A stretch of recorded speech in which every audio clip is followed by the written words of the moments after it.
Hi, you're watching Velo News TV. I'm Neil Rogers at the Tour de Georgia before the start of the Stage 4 team time trial. I'm with Astana's Chris Horner, looking as relaxed as always. You've had a chance to go out and ride the course. What are we going to see today? What kind of time gaps are we going to see between the top teams?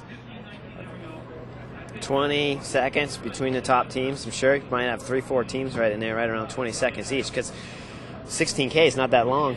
A little bit of a hard course with the rolling hills and stuff like that, but in general, it's all the top teams should be able to roll through this stuff pretty good. I was just asking George Hincapie. I'm going to pose the same question to you.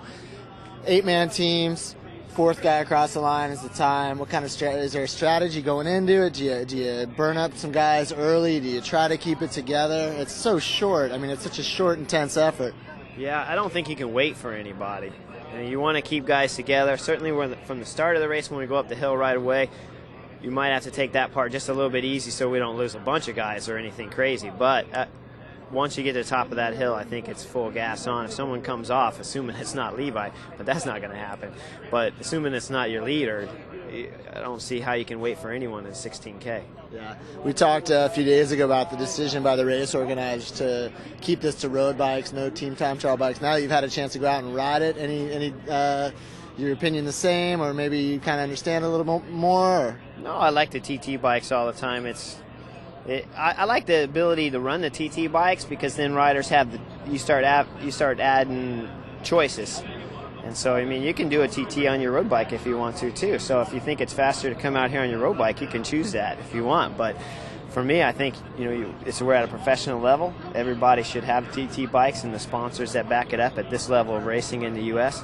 If it was amateurs or you're talking juniors racing or something like that, then I'd say you shouldn't use TT bikes at all because you're asking a kid's parents to come up with $5,000, $15,000 for time trial equipment. But at this level, it's not like one of the riders has to come up with that kind of money out of his own pockets. The sponsors are there. They want to use the bikes too, and the riders want to use the bikes. But if someone feels like it'd be faster out there on a road bike, then you have that choice.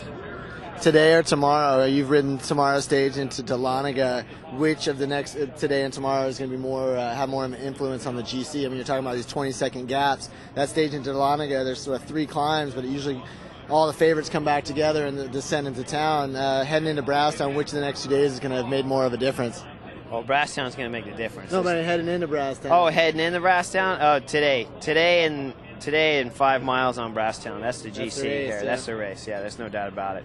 Today you could help win the race. Brasstown, you can actually win it. But certainly all the miles that we've done up to Brasstown is just places where you could lose the race, and then Brasstown's where you're going to have to win it. So the promoters have done a job where you can win this race in 5 miles, and the rest of every other mile of this race you can lose. All right, Chris. Well, thanks for the time. There's a bunch of people here looking for photos and autographs, so we'll let you get back to it.